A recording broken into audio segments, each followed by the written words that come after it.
तुमचा फनीत मॅथ या यूट्यूब चॅनलवर स्वागत आहे. आज आपण वर्ग 8वीचा हिंदीचा वारिस कोण दुसरा पाठ शिकणार आहोत. हा पाठ विभा राणी यांनी लिहिलेला आहे. त्यांचा परिचय. जन्म 1959 मधुबनी बिहार. परिचय. बहुआयामी प्रतिभा को धनी विभा रानी हिंदी व मैथिली राष्ट्रीय स्तर को लेखिका है. अपने कहानी गीत अनुवाद लोक साहित्य एवं नाट्य लेखक के प्रखरता से अपनी कलम चलाई है. आप समकालीन फिल्म, महिला व बाल विषय पर लोकगीते और लोक साहित्य के क्षेत्र में निरंतर काम कर रहे हैं. तो ये था इनका परिचय. अब हम हमारे चैप्टर को शुरुआत करते हैं. एक राजा था, उसकी 4 बेटियां थी. इसमें लिखा है उन्होंने एक राजा था, उसकी 4 बेटियां थी. राजा ने सोचा कि इन चारों में से जो सबसे बुद्धिमती होगी उसे ही अपना राजपाट सौंपेगा. तो राजा ने एक दिन सोचा कि मेरी 4 बेटियां हैं, लेकिन मैं इसमें से किसको अपना राजपाट सौंपूं. तो वो सोचता है कि जो बुद्धिमान होगी, बुद्धिमती होगी, उसको ये सौंपेगा. तो फिर वो सोचने लगा इसका फैसला कैसे हो. वह सोचने लगा. अंत में उसे एक उपाय सूझ गया. उसे एक दिन चारों बेटियों को अपने पास बुलाया. फिर वो सोचने लगा कि क्या करूं. फिर उसे सूझा तो उसने अपनी चारों बेटियों को अपने पास बुलाया राज दरबार में. सभी को गेहूं के 100 दाने दिए और कहा तुम अपने पास रखो. 5 साल बाद जब मैं इन्हें मांगूंगा तब तुम मुझे वापस कर देना. तो राजा की युक्ति थी कि वो चारों बेटियों को 100 गेहूं के दाने देगा और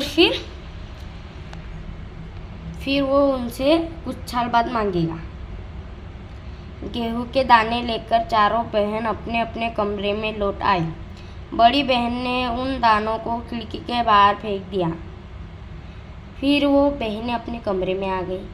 फिर वो बड़ी बहन ने क्या किया, वो गेहूं के दाने खिड़की के बाहर फेंक दिए. उसने सोचा आज से 5 साल बाद पिताजी गेहूं के इन दानों की याद रहेगी क्या.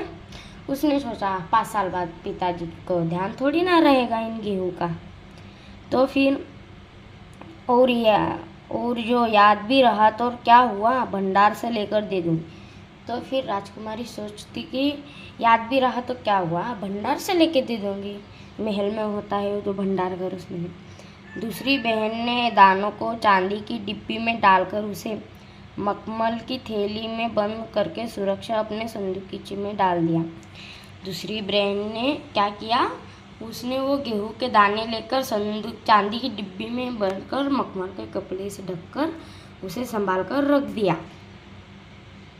सोचा 5 साल बाद जब पिताजी मांगेंगे तो तब उन्हें वापस कर दूंगी. तो उसने सोचा जब 5 साल बाद पिताजी मांगेंगे तो वो उससे निकाल कर वापस कर दूंगी.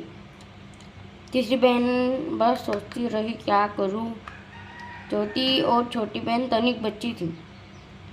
तीसरी बहन सोचती रही क्या करूं और छोटी बहन तनिक बच्ची थी.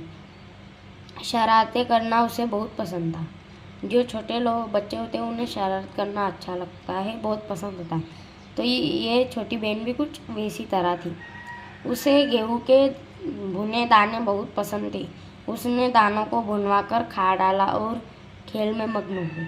उसे तो कोई चिंता ही नहीं थी क्योंकि वो छोटी मोटी थी, इसलिए उसने भूनकर वो दाने खा लिए. तीसरी राजकुमारी को इस बात का यकीन था कि पिताजी उन्हें यूं ही दाने नहीं देंगे, जरूर इसके पीछे कोई मकसद होगा.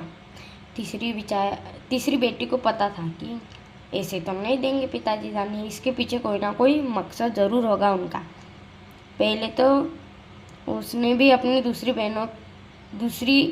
बहनों की तरह उन्हें सजाकर रख देने की सोची, लेकिन वह ऐसा न कर सकी थी. 2-3 दिनों तक वह सोचती रही. फिर उसने अपने कमरे की खिड़की के पीछे वाली ज़मीन में दाने बो दिए.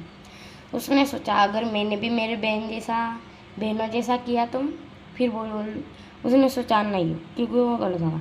तो फिर उसने अपने कमरे की खिड़की के पीछे वाली ज़मीन में वो बीज बो दिए. समय पर अंकुर फूटे, पौधे तैयार हुए, दाने निकले। राजकुमारी ने तैयार फसल में से दाने निकाले और फिर से बो दी। जब राजकुमारी की फसल आई तब उसने क्या किया, उसी दाने को वापस उसी ज़मीन में बो दिया। इस तरह 5 वर्षों के बाद पास ढेर सारा गेहूँ तैयार हो गया। फिर 5 साल बाद राजकुमारी के पास बहुत सारा गेहूँ का ढेर तैयार हो गया। तो ये था हमारा फर्स्ट पार्ट। नेक्स्ट हम सेकंड पार्ट में देखेंगे। तब तक के लिए बाय बाय। आप लाइक कीजिएगा, सब्सक्राइब कीजिएगा, शेयर कीजिएगा और चैनल को बेल आइकन दबाना मत भूलिएगा। Bye bye.